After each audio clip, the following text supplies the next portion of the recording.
Bonsoir. Les titres de ce journal. Le président Alpha Condé a procédé ce matin au lancement des travaux du forum Guinée Business, une plateforme de dialogue public-privé pour améliorer le climat des affaires en Guinée. À la une également, la Guinée décroche le montant de 107 millions de dollars. C'est pour lutter efficacement contre le VIH-Sida, la tuberculose et le paludisme, un geste du Fonds mondial.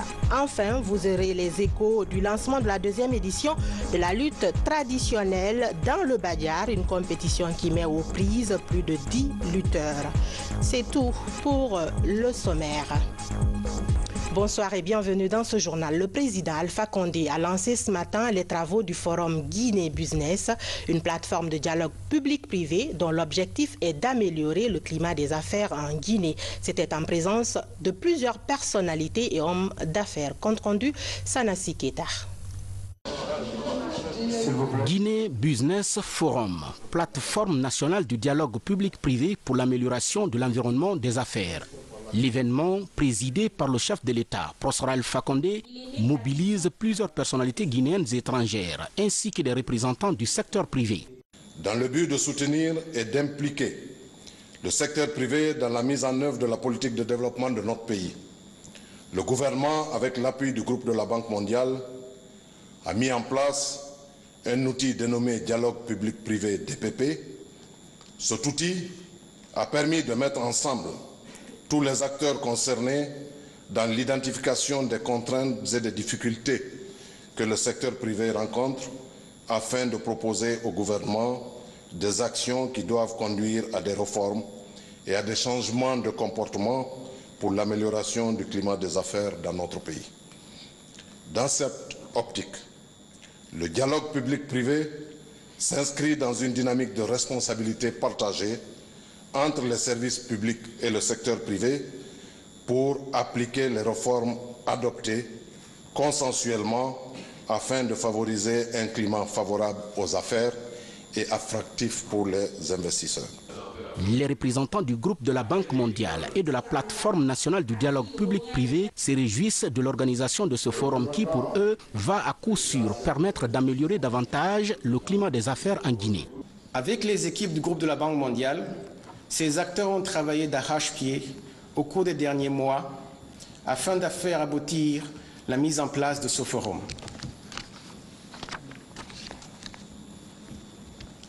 Son lancement aujourd'hui et l'aboutissement d'un long processus entamé en 2014 avec l'appui technique et financier du groupe de la Banque mondiale à travers le projet d'appui aux petites et moyennes entreprises.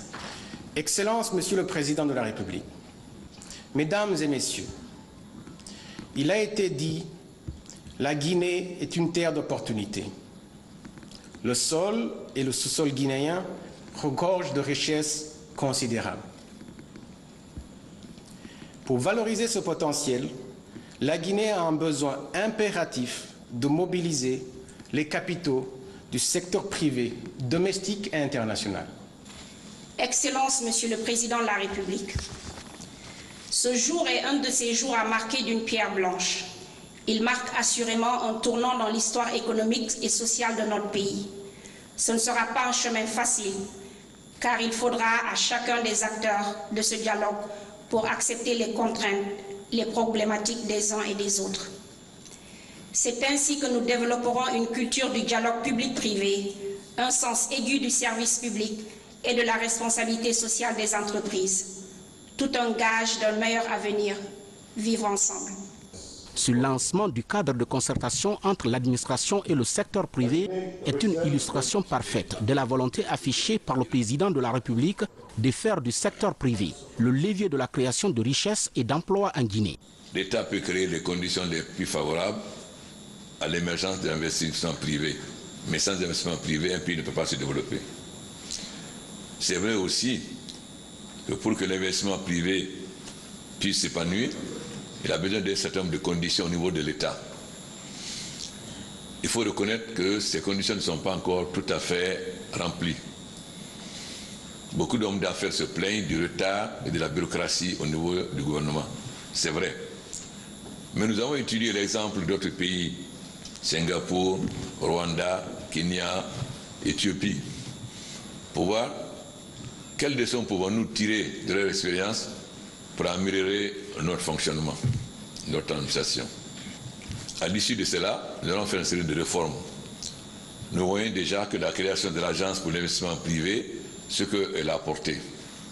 Il est évident qu'aujourd'hui, nous devons avoir une gestion qui pallie à la bureaucratie et au retard de l'administration des ministères par la création d'agences comme l'agence, la PIP, dans un ensemble de secteurs et qui seront dirigés par des cadres compétents, bien payés et qui n'auront pas de soucis de qui doit signer, etc.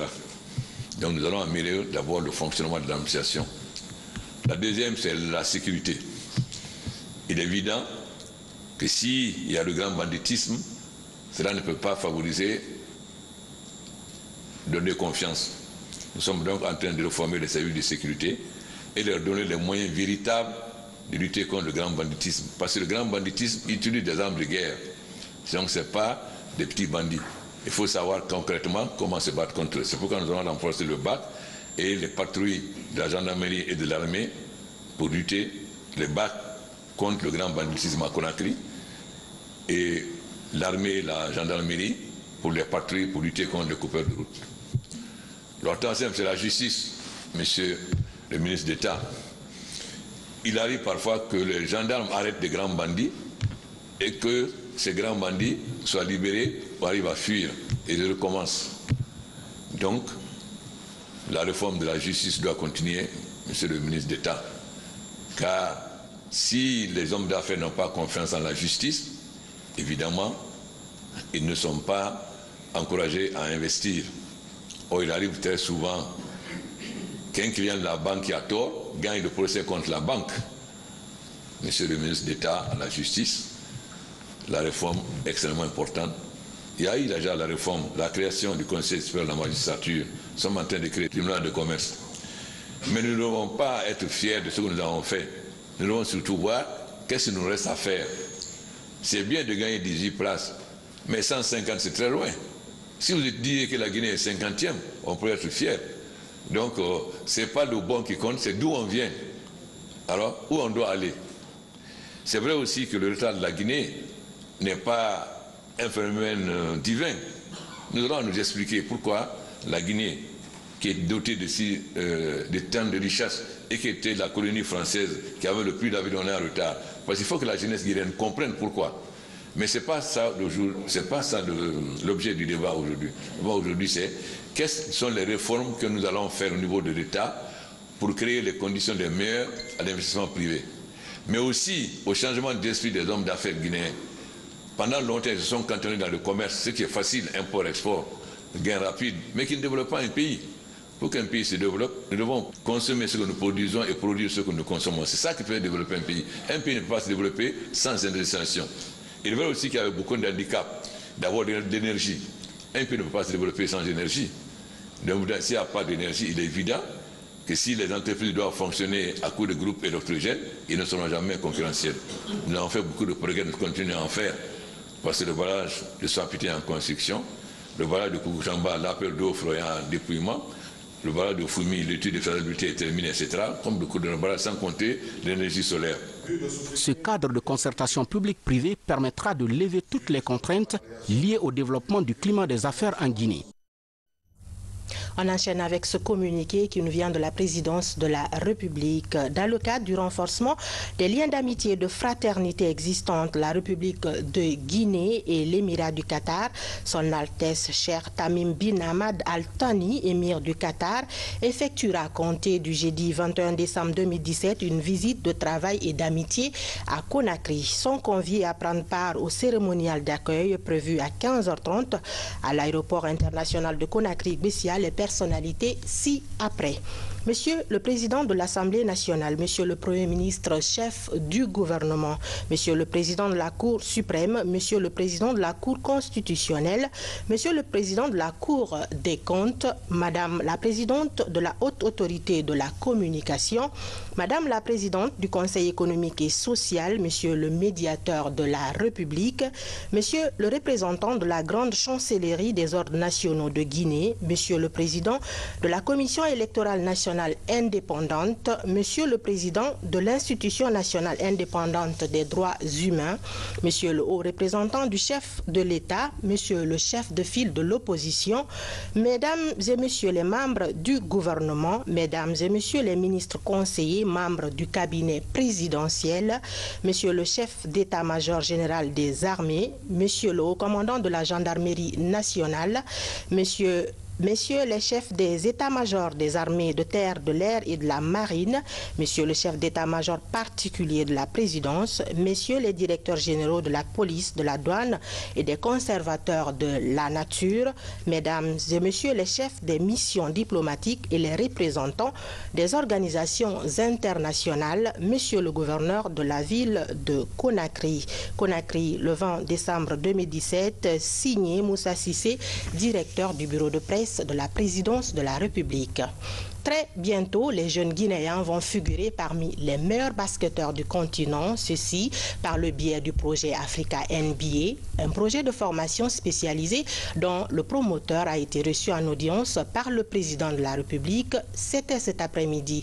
Peu après, professeur Alpha Condé a reçu la société China Drill Group en charge de la construction de 20 000 logements sociaux dans le secteur de Kobaya, dont les travaux vont démarrer dans 3 jours. Suivez le résumé de ces 2 audiences avec Mohamed Lamine Souma, Cheikh Mabinti Silla et Manjou Sidibé. La construction de 20 000 logements sociaux par le gouvernement dans le secteur Kobaya va démarrer dans 3 jours. C'est dans la commune de Ratoma. La société China Drill Group en charge des travaux a été reçue par le président Alpha Condé cet après-midi pour parler des derniers détails. On vient de démarrer, ça fait 3 jours déjà, l'indemnisation des coutumières locaux. Et sur un délai de 3 jours, la société démarrera le travail sur le terrain. La position du projet de logements sociaux se situe au niveau du quartier Kobaya. Et nous allons programmer, dans le cadre de la convention signée avec l'État, il y aura 20 000 logements qui seront construits. Tout à l'heure, il a parlé de 2 000 logements, c'est justement la première phase. Et nous allons livrer le reste logements sociaux dans un délai de 5 ans. Son Excellence, Monsieur le Président, il considère beaucoup sur le projet de logements sociaux. Donc l'objectif de notre arrivée de cet après-midi, c'est de lui rendre compte les processus qu'on a actuellement envers ce projet. On le sait, le manque criard de logements sociaux conditionne la cherté de loyer à Conakry. Ce qui explique les instructions fermes et l'attachement du président Alpha Condé pour le démarrage des travaux dans les 72 heures. Le président Alpha Condé étend son leadership dans le domaine des sports. Merci. Bon, on va faire une équipe. On va faire une équipe à la présidence alors. Le vice-président du NBA Africa, le Sénégalais Amadou Gallo Fall, est venu faire part au chef de l'État de son ambition de donner la chance aux jeunes Guinéens de se former en basketball, devenir de véritables stars. Guinéenne de basketball. Et nous venons aussi le 15 décembre passé à Dakar de lancer un terrain dans le cadre de notre partenariat avec Selecta International, dont Samo Bachili, le CEO ici, a été à l'origine avec Akon. Nous entendons dérouler le même programme ici en Guinée et lancer notre Junior NBA League, qui est le programme de participation mondiale qui regroupe aujourd'hui 18 millions de jeunes dans 53 pays dans le monde, dont 11 en Afrique. Alors la Guinée va faire partie de ce réseau dans le courant de l'année 2018. Ce projet appelé Junior NBA vise à développer le basketball en Guinée, donner la chance aux basketteurs guinéens de s'expatrier, jouer le NBA aux États-Unis d'Amérique.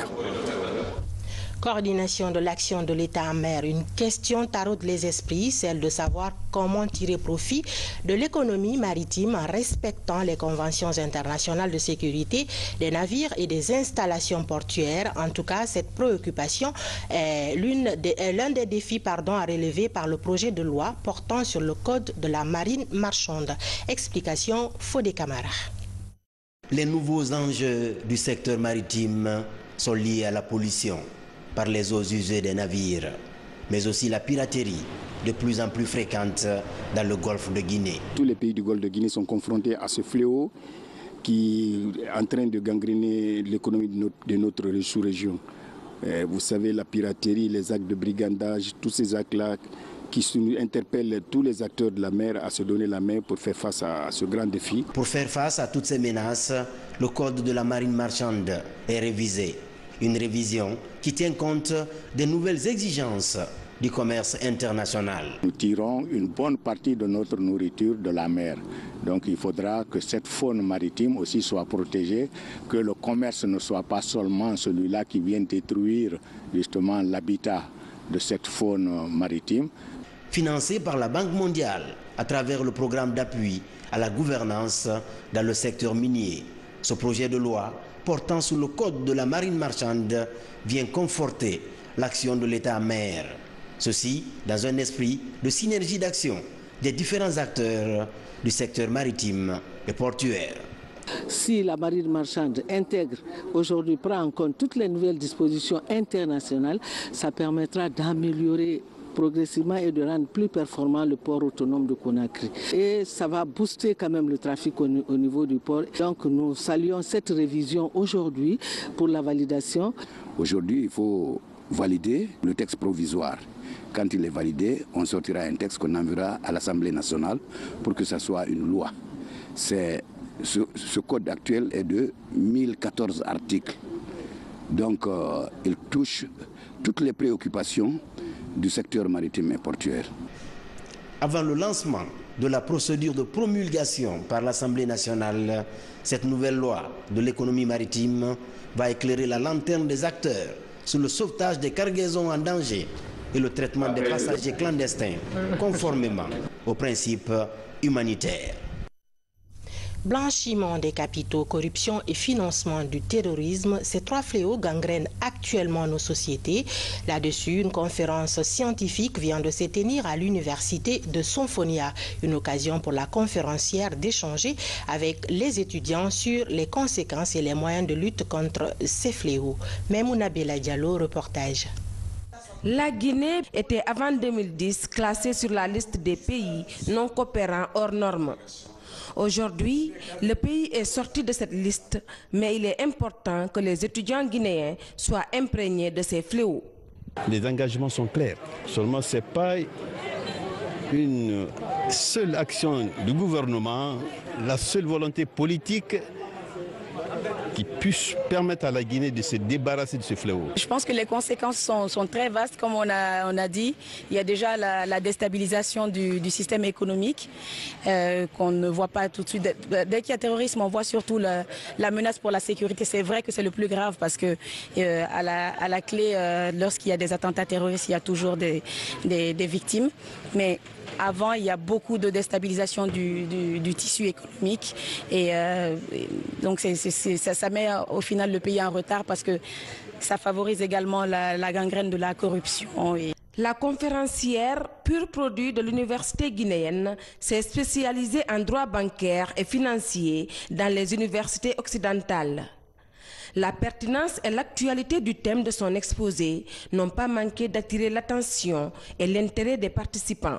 Je suis vraiment fier de la conférencière et ça prouve que l'espoir est permis parce que quand nous avons des jeunes comme ça qui déjà arrivent à s'insérer à travers les études brillantes qu'ils ont eu à faire dans le concert en choisissant des thèmes aussi importants que celui du blanchiment de capitaux et le terrorisme, vraiment une préoccupation mondiale aujourd'hui à laquelle nous n'échappons point, ça fait l'objet de notre fierté. Cette conférence s'inscrit en droite ligne de l'adoption récente par l'Assemblée nationale et la promulgation par le chef de l'État de la loi anticorruption. Cette adoption se présente aujourd'hui comme un jalon sur le chemin de la lutte contre le blanchiment des capitaux, la corruption et le financement du terrorisme dans notre pays.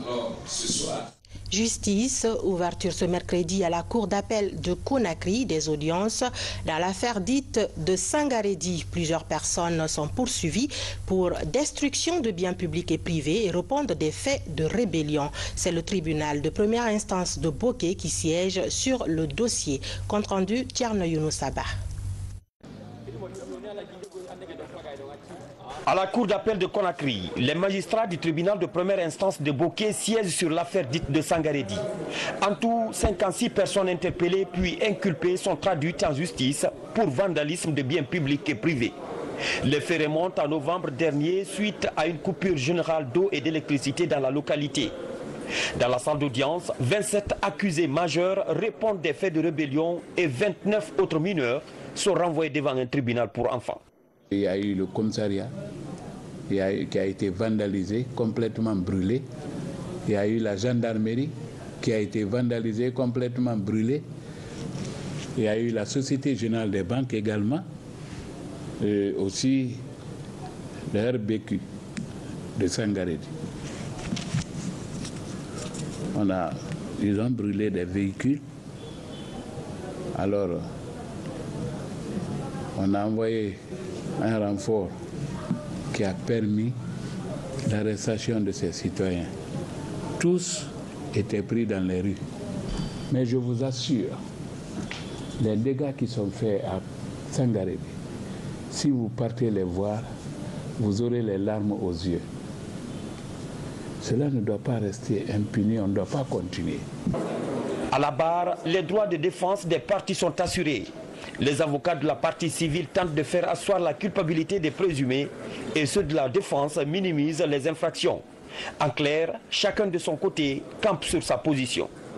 Notre rôle, c'est de défendre les intérêts civils de la partie civile. Toujours est-il que nous avons la possibilité également de discuter de la question relative à la culpabilité des prévenus.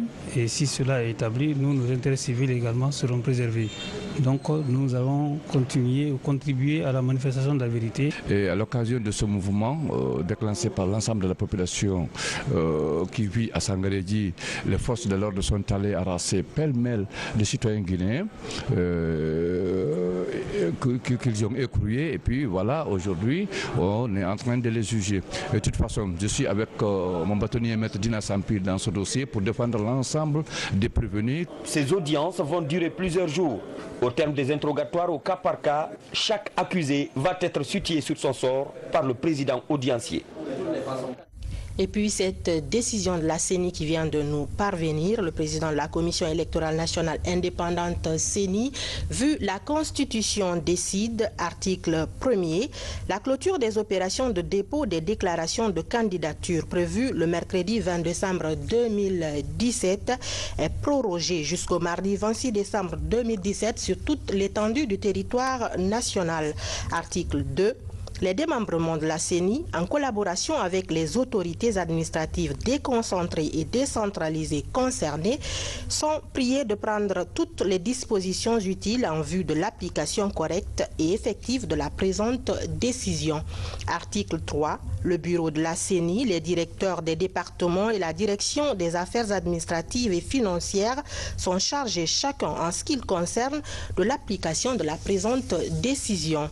Article 4. La présente décision qui prend effet pour compter de sa date de signature et abroge toute disposition antérieure contraire sera enregistrée et publiée partout où besoin sera. Signé Maître Amadou Salif Kébé, président de la CENI.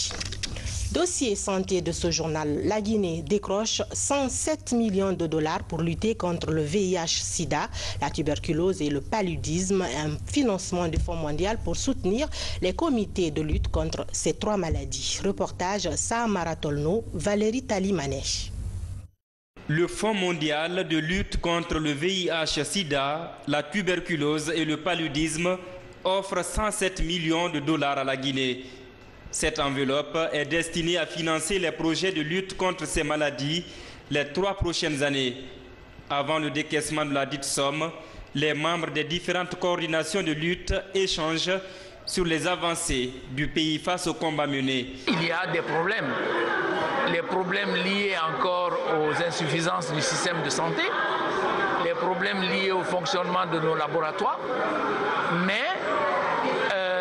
nous arrivons à la fin d'une subvention et heureusement nous avons réussi à négocier l'obtention quand même d'une subvention 2018-2020 pour près de 107 millions de dollars pour les 3 maladies. Avec l'obtention de ce fonds, les acteurs de lutte contre ces maladies annoncent de nouvelles mesures pour réduire leur propagation. Les activités que nous comptons planifier avec ce fonds, c'est la prise en charge des malades vivant avec le VIH-Sida. Surtout ça. Et donc, trouver les médicaments, les intrants ARV, dépister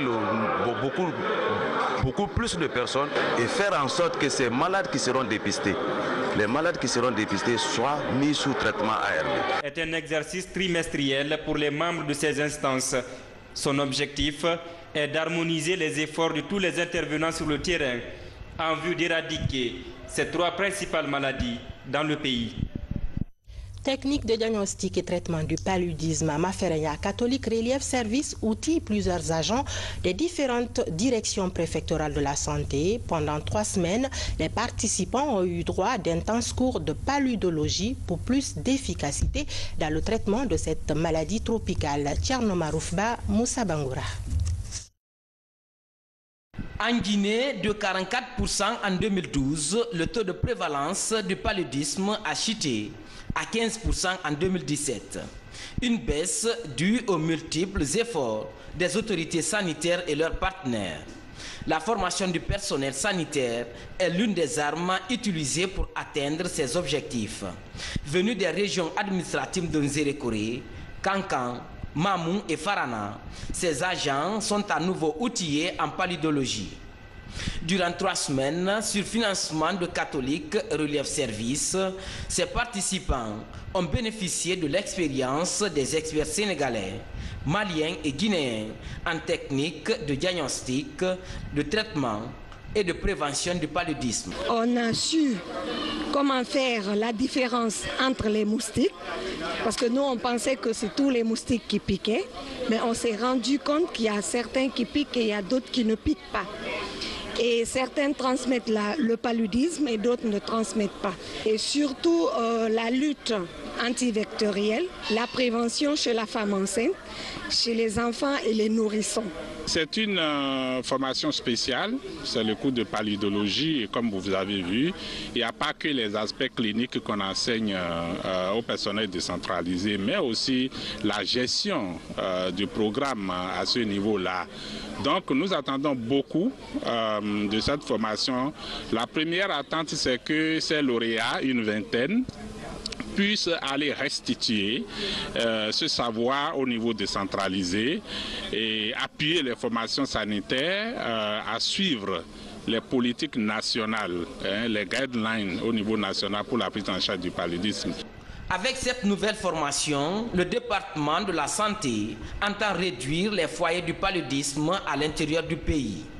Après la formation, une équipe du département se rendra dans les différents districts pour évaluer les agents formés. La formation du personnel dans le cadre du paludisme, je crois, est une valeur ajoutée pour pouvoir donner des compétences nécessaires dans le cadre de la lutte contre le paludisme qui est la première cause de morbidité et de mortalité en Guinée. Après 3 semaines de formation, les agents des différentes directions préfectorales se sont engagés à restituer à leur base le contenu de 7 modules de cours reçus. Une manière efficace de faire participer toute la chaîne de soignants à la lutte contre le paludisme. Et puis, gestion des déchets solides et assainissement de Conakry, l'organisation catholique pour la protection humaine rencontre les acteurs impliqués dans ce programme. Les 2 parties ont réfléchi sur les voies et moyens à mettre en œuvre pour rendre Conakry propre et attrayante. Fatima Diallo. Conakry produit environ 1200 tonnes d'ordures par jour. La précollecte, la collecte et la transformation de ces déchets solides des ménages constituent une des préoccupations de l'organisation catholique pour la promotion humaine en collaboration avec l'Agence nationale pour la salubrité publique. Ces acteurs impliqués dans l'assainissement de la ville de Conakry réfléchissent sur les voies et moyens à mettre en œuvre pour débarrasser la capitale guinéenne de ces immondices. Nous avons fait venir des personnes ressources, des institutions internationales et nationales pour réfléchir ensemble comment nous pouvons collaborer, comment nous pouvons travailler dans la synergie pour rendre cette ville propre. Nous voudrions partir d'ici avec des résolutions, des propositions concrètes qui contribuent justement à améliorer ce qui est déjà amorcé. Le projet de gestion des déchets solides bénéficie de l'appui financier de l'Union européenne. Une enveloppe de 35 millions de francs guinéens est mise à disposition. Un site d'enfouissement technique capable de recevoir les déchets pour une période de 30 ans sera aménagé à Koya. 80 points de regroupement et centres de tri seront aussi aménagés. Très prochainement, je crois, j'ai commencé à travailler sur cet aspect au niveau des points de regroupement pour recenser également les acteurs qui s'occupent de la récupération des déchets plastiques au niveau des points de regroupement. Pour gagner le pari Conakry-Fenteni ou ville propre, des recommandations sont faites. Entre autres, la mise en place d'une centrale de gestion des déchets solides, une centrale pour faciliter l'évaluation et la restructuration des structures faîtières des PME de précollecte des déchets. Pour matérialiser le changement de comportement, un plan de communication sur l'éducation citoyenne des populations est en vue. Dans la Guinée profonde, plus précisément à Zérékoré, les forces vives de cette région ont initié un forum appelé Forum économique, social et culturel ZALI. Face aux défis de développement auxquels fait face cette zone, tous les problèmes ont été passés en revue. Amadou Touré. La région forestière regorge d'importantes ressources agro-pastorales, minières et hydrauliques avec des terres fertiles. Malgré ces atouts, la région peine à amorcer un développement durable et équilibré. Pour remédier à ce contraste, les forces vives de la région se retrouvent à l'occasion de ce qu'ils appellent le premier forum économique, social et culturel ZALI 2017. En clair, il s'agit de réfléchir sur les voies et moyens de relance des activités économiques basées sur la préservation de la paix sociale. Nous avons constaté que la région de la boucle du Diani, la région forestière en général, est une région très riche. Mais voilà que cette région est en plus pauvre. Cela est dû au manque d'organisation. La restructuration ira dans le sens d'organiser les producteurs en coopérative, en association. Pendant ce forum qui va durer 3 jours, plusieurs thématiques seront traitées. Tous les fils et filles de la région tiennent à cœur ce forum pour nous permettre de nous lancer dans le programme de développement initié par le professeur Alpha Condé. Ensuite, faire en sorte que la Guinée forestière redevienne le grenier de la Guinée. Il faut que nous produisions. Et il fallait aussi qu'au cours de ce forum, que les gens comprennent quel pouvait être le comportement d'un bon forestier. Et je pense que si on refait tout ça, tel qu'on a parlé de la salubrité, on a parlé du courage, de l'harmonie, de la paix, de quelqu'un qui soit joyeux, qui sait recevoir tout le monde, on va éviter tout ce qu'il y a eu comme dérapage. En abordant le thème principal du forum, à savoir réalité et perspectives de développement socio-économique et culturel des localités de la boucle du Diani, les initiateurs se fixent pour objectif de promouvoir une dynamique de stabilité socio-économique et culturelle durable de la région. La lutte traditionnelle est un sport qui n'est pas très développé en Guinée, mais à Koundara, une compétition annuelle met aux prises les amoureux de ce sport. Elle en a sa 2e édition et cette année, 10 lutteurs venus du Badiar compétissent. Au compte de la première journée, les confrontations ont été en élimination par combat individuel. C'est le ministre des Sports, de la Culture et du Patrimoine historique qui a présidé la cérémonie. Son souhait est celui de faire de la lutte traditionnelle une valeur culturelle en Guinée. Depuis le Badiar, Baba Kouyaté signe ce reportage. Koundara au rythme de la rite traditionnelle au compte de sa 2e édition. Ce sport populaire et noble tire sa source dans la nuit des temps selon les organisateurs. 10 lutteurs venus de Badiar se confrontent en élimination par combat individuel. Les catégories de 66 kg s'affrontent entre elles et celles de 76 et plus luttent également entre catégories. Objectif, pérenniser la culture de ce patrimoine qui faisait autrefois la fierté de Badiar. C'est un patrimoine qu'on a connu depuis très fort longtemps et qu'on n'est pas prêt à laisser tomber. Donc en tant que fils de Koundara, vraiment on s'est mis à l'abri réellement pour pouvoir protéger ce taki. Donc, nous allons connaître tous les premiers de chaque catégorie cette fois-ci. Maintenant demain, la rencontre qui va suivre demain c'est par équipe. Les 2 équipes vont s'affronter, donc ils ne feront que 5 combats. Si vous gagnez là-bas, c'est toute une équipe qui gagne. Au sein du gouvernement guinéen, la relance de ce sport est perçue comme une étape essentielle vers la nationalisation de la lutte. À Koundara, nous comptons faire de notre ville un centre national pour la promotion de la lutte traditionnelle. Nous vous prions de bien vouloir appuyer les initiatives de cette ONG qui, malgré le manque de moyens, s'évertue à organiser cette compétition de lutte régulièrement. Je soutiens et je soutiendrai désormais cette activité qui est une très grande activité ailleurs.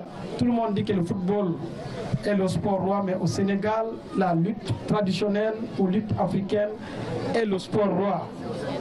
Donc rien ne peut nous empêcher ici, avec un peu de moyens, de faire de ce sport un événement national dans ce pays. Si on s'intéresse à cette discipline, on peut s'éloigner des maquis, on peut s'éloigner de la rue, on peut être une jeunesse responsable qui peut apporter sa contribution au développement de Koundara et de notre nation.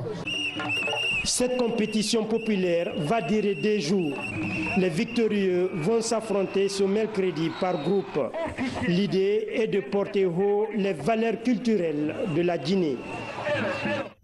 Soutien au développement agricole. Des Guinéens encouragent leurs compatriotes à mieux s'investir dans ce secteur qui est, dit-on souvent, la base du développement. Parmi eux, Dr Namori Keita, ancien étudiant en Bélarussie et ex-URSS. Ce spécialiste importe des machines agricoles pour accroître la productivité du pays dans le domaine agricole. Reportage Nabi Kamara. Présente en Guinée depuis 2004, MTZ est une entreprise spécialisée dans l'importation des matériels agricoles. En 13 ans d'existence, elle a importé 70 tracteurs bélarusses et 17 moissonneuses-batteuses classe Crop Tiger, autrement dit roi de la récolte. Moi, j'ai fait venir ces tracteurs-là de la Bélarus, d'où j'ai fait mes études supérieures. Moi, étant agriculteur, pour pouvoir aider les agriculteurs guinéens et mettre fin un peu à leur souffrance. Pour l'entreprise MTZ, l'agriculture est le moyen sûr pour développer un pays. C'est pour cette raison qu'elle s'est lancée dans l'importation de ces machines agricoles qui répondent bien aux conditions hydrofo-climatiques de la Guinée. Parce que ces machines-là sont très performantes, ils font du beau travail, ils sont robustes, ils racontent, ils vont contre vents et marées, contre la nature pour pouvoir faire un bon champ et puis satisfaire la population guinéenne, surtout les agriculteurs. Ils sont tropicalisés, ils sont adaptés à nos conditions. Les études là ont été faites depuis au temps de la Première République parce que les premiers tracteurs qui sont venus en Guinée, c'était des DT Bélarus en Guinée qui ont travaillé et à Monson, à Béla et à Kankan. Tous les gros producteurs passent nous voir pour des conseils, pour des pièces de rechange qui ne manquent pas. Dès que vous avez une panne, nous on vous livre dans 48 heures les pièces de rechange parce que nous avons un stock de pièces de rechange qui est là. Le président de la République il nous a fait confiance, il a pris 4 de nos tracteurs qui sont en train de travailler dans le programme présidentiel à Koundian et à Monson pour la reproduction des semences afin de satisfaire les besoins des producteurs guinéens. Donc nous sommes à sa disposition. MTZ est l'entreprise représentante exclusive des tracteurs bélarusses et des batteuses moissonneuses classe de marque allemande en Guinée. On termine avec votre rubrique rétrospective. 2017 qui s'achève a été marquée par des mobilisations sociales contre les violences faites aux femmes. Au-delà des dénonciations, les femmes victimes leaders ont fait des plaidoyers pour des actions fortes contre leurs bourreaux. L'excision, la maltraitance et surtout les viols sont les cas les plus récurrents. Retour sur quelques séquences fortes de nos reportages de l'année dans ce best-of de la rédaction.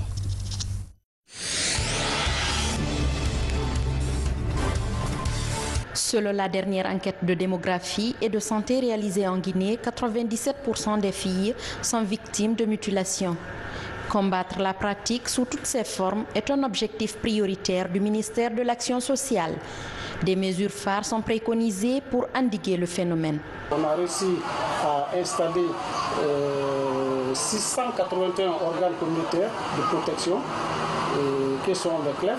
Les CLEF, c'est le Conseil locaux pour enfants et familles, et les CVPE, le Comité villageois pour la protection de l'enfant. Aujourd'hui, les gens dénoncent. Il y a le projet qui est là, où dès qu'il y a un acte quelque part, les gens, si c'est soit en tout cas le voisinage ou dans la famille même où l'acte est perpétré, ils dénoncent. Et dès que c'est dénoncé, vraiment, moi personnellement, j'ai été à plusieurs fois interpellé par le commissaire Bakary et son équipe quand il y a une pratique de ce genre quelque part, que ce soit une mutilation ou un viol qui est perpétré à l'endroit d'une petite fille, on attire notre attention et tout de suite les dispositions qu'il faut prendre pour vraiment réprimer cela, on ne tarde pas. Il était 21h vendredi dernier lorsque la victime, à la recherche d'un taxi, monte à bord de cette voiture personnelle qui faisait le taxi clandestin. Mais très vite, elle comprend qu'elle est tombée dans un guet-apens. J'ai vu un taxi personnel passer. Pour moi, c'était un clando vu que on a l'habitude de prendre ça. Entre-temps, j'ai signalé, j'ai fait ça à l'aéroport comme on le signale d'habitude. Et il y avait une fille devant. Du coup, je ne me suis pas doutée, je suis venue, je suis montée. Et apparemment, il était en complicité avec la fille, je n'ai pas compris. Arrivé juste un petit peu, il a juste démarré, après la fille elle est descendue. Et il a fait un signe de tête à la fille. Bon, juste pour dire, je suis dans le piège.